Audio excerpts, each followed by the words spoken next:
বনানীর নিশাচর প্রহরী। ডক্টর রুবিনার সাথে আমার নিয়মিত দেখা করাটা ছিল এক প্রকার বাধ্যতামূলক জীবনযাত্রা। রক্তজনিত জটিলতা আমার শরীরকে ক্রমশ দুর্বল করে দিচ্ছিল, যার কারণে শরীরের উপর ভরসা করাটা ক্রমশ কমে আসছিল। প্রতি সপ্তাহে নিয়ম করে বনানীর অভিজাত চেম্বারে যেতে হতো। আমি তখন থাকতাম উত্তরার 13 নম্বর সেক্টরে। বনানী থেকে রাজলক্ষ্মী মার্কেট পর্যন্ত দীর্ঘ পথ, যা প্রায় 15 কিলোমিটারের কাছাকাছি। দিনের আলো এটা স্বাভাবিক মনে হলেও রাতের ঢাকায় এর চরিত্র সম্পূর্ণ পাল্টে যায়। রাস্তার প্রতিটি বাঁক যেন এক অজানা গল্প লুকিয়ে রাখে। জনমানবহীন রাস্তা, নিস্তব্ধ অন্ধকার আর ভররাতে পাবলিক ট্রান্সপোর্টের অভাব সব মিলিয়ে এক অভূতপূর্ব অস্বস্তিকর ও অরক্ষিত অনুভূতি তৈরি করত। তবুও জীবনের প্রয়োজনে এই রুটিন মানতেই হতো। ভাবিনি যে সেদিন রাতটা আমার জীবনের সবচেয়ে রহস্যময় এবং ভৌতিক হয়ে উঠবে। সেদিন ডাক্তার দেখাতে বেশ দেরি হয়ে গিয়েছিল। সিরিয়াল লম্বা ছিল, আর ডাক্তার রুবিনা আমার শারীরিক অবস্থা নিয়ে কিছুটা উদ্বেগ প্রকাশ করায় আলোচনা দীর্ঘায়িত হলো। চেম্বার থেকে বেরোতে বেরোতে ঘড়িতে রাত প্রায় 10টা বেজে গেল। দরজা পেরিয়ে বাইরে এলাম আর প্রথম ধাক্কাটা খেলাম বনানীর নিস্তব্ধতা দেখে। যে এলাকায় দিনের বেলা গাড়ির হর্ন আর মানুষের কোলাহলে গমগম করে, তা যেন এক মুহূর্তের মধ্যে গভীর ঘুমে তলিয়ে গেছে। ফুটপাতের দোকানগুলো প্রায় বন্ধ, নিয়ন বাতিগুলো যেন নিভু নিভু জ্বলছে। বাতাসের সাথে ভেসে যাচ্ছে কেবল কুকুরের দূরবর্তী ডাক আর মাঝে মধ্যে বনানী কবরস্থানের দিক থেকে আসা বাতাসের শীতল স্পর্শ। উত্তরায় ফেরার জন্য আমি রীতিমতো মরিয়া হয়ে উঠলাম। একটার পর একটা সিএনজি খুঁজলাম, ট্যাক্সির জন্য অপেক্ষা করলাম, কিন্তু আশ্চর্যজনকভাবে কোনো যানবাহন নজরে আসছে না। যেন ঢাকা শহরে রাতের পরিবহন ব্যবস্থা এই মুহূর্তে আমার জন্য অদৃশ্য হয়ে গেছে। অসুস্থ শরীর নিয়ে এতটা পথ হেঁটে যাওয়ার ক্ষমতা নেই, আর এই নিঃসঙ্গ অপরিচিত রাস্তায় দাঁড়িয়ে থাকা আরও ভয়ঙ্কর। আমার বুকের ভেতরটা কেমন যেন ভারী হয়ে গেল। এক হিমশীতল আতঙ্ক যেন পাঁজর চেপে ধরল। আমি তখন অস্থায়ীভাবে খালা শ্বশুরের বাসায় ছিলাম। তাড়াতাড়ি খালাকে ফোন দিলাম। তিনি বয়স্ক, তবু আমার অবস্থার কথা শুনে চিন্তিত গলায় বললেন, এখন আর কেউ বেরোতে পারবে না। বনানী থেকে টঙ্গী বা রাজলক্ষ্মীর দিকে কিছু দূরপাল্লার বাস যায়, ওগুলোর একটা পেলে উঠে যেও, সাহস করে চেষ্টা করো। আমি হতবাক, এই রাতের অন্ধকারে বাস স্ট্যান্ডে কোথায় কীভাবে বাসে উঠতে হয়, কিংবা দূরপাল্লার বাসের গতিবেগ সামনে কেউ আমাকে নামাবে কিনা, কিছুই তো জানি না। আমার সমস্ত মনোযোগ তখন কেবল নিরাপদে বাসায় পৌঁছানোর অস্থিরতায়। ফোন রেখে রাস্তার দিকে তাকিয়ে বুঝলাম এই শহরটা যেন মুহূর্তের মধ্যে তার পরিচিত চেহারা পাল্টে অন্য এক জগতে ঢুকে গেছে। নিস্তব্ধতা এত ঘন যে মনে হচ্ছিল কেউ একজন যেন আমার কানের কাছে ফিসফিস করছে।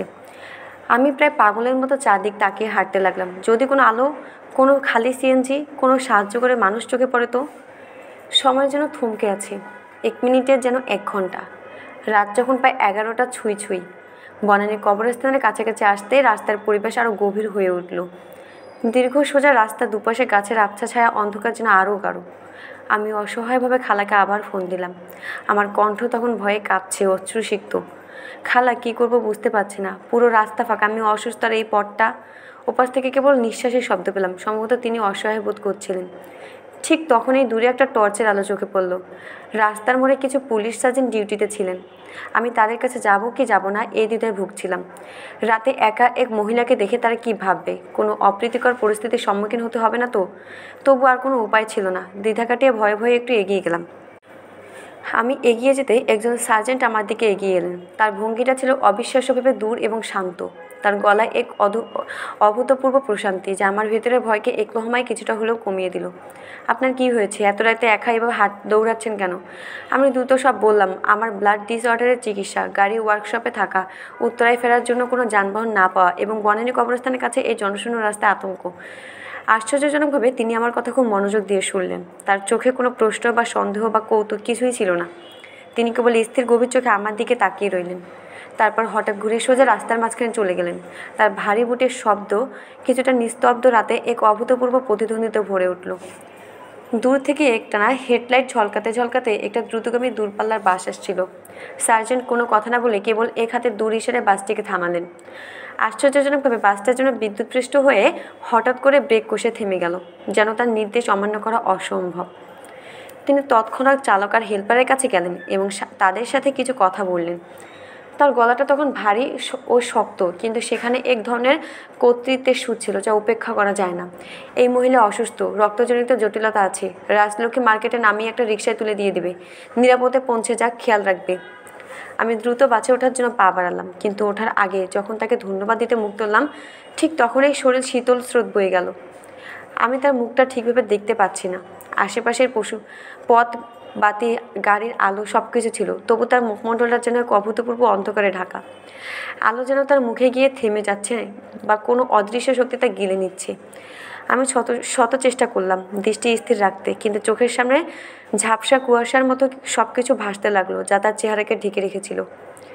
এটা একটি এমন অভিজ্ঞতা যা যুক্তির কোনো ব্যাখ্যা মানে না।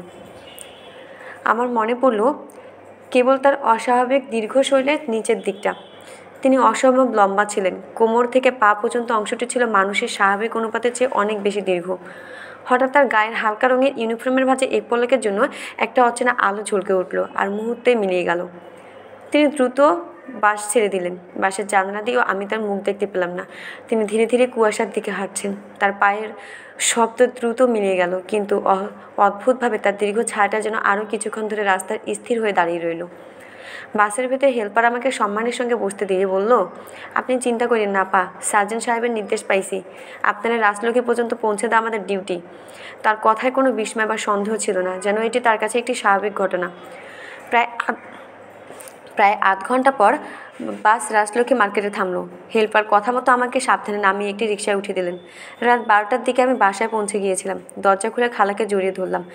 গল্পটা শোনার পর খালা কিছুক্ষণ চুপ করে থেকে ফিসফিস করে বললেন, বনানী কবরস্থানের ওই রাস্তায় এমন ঘটনা আগেও শুনেছি। কেউ কেবল বলে ওটা নাকি কোনো ভালো জিন বা অলৌকিক নিশাচর প্রহরী। একসময় নাকি একজন অত্যন্ত সৎ ও দীর্ঘদেহী পুলিশ অফিসার ওখানে ডিউটিরত অবস্থায় মারা গিয়েছিলেন। তার আত্মা আজও পথচারীদের বিপদ থেকে রক্ষা করে। আমি স্তব্ধ, বিশ্বাস অবিশ্বাসের দোলাচলে ভুগতে লাগলাম।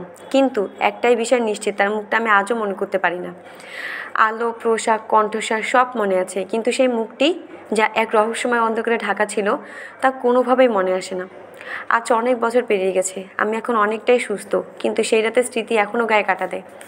আমার 33 বছর বয়সে ছেলেও এই একই পথে এমন কিছু ঘটনার মুখোমুখি হয়েছে, যা শুধু কাকতালীয় বলে উড়িয়ে দেওয়া যায় না। তার চোখে যে আতঙ্ক আর বিস্ময়ের ছাপ দেখেছিলাম, তা আজও ভোলার নয়। ঢাকার এই প্রাচীন পথগুলো, বিশেষ করে বনানী কবরস্থানের আশেপাশে, এখনও অনেক অমীমাংসিত রহস্য বয়ে বেড়াচ্ছে। কখনো তা শোনা যায় ঠান্ডা বাতাসে, কখনো রাতের নিস্তব্ধতায়।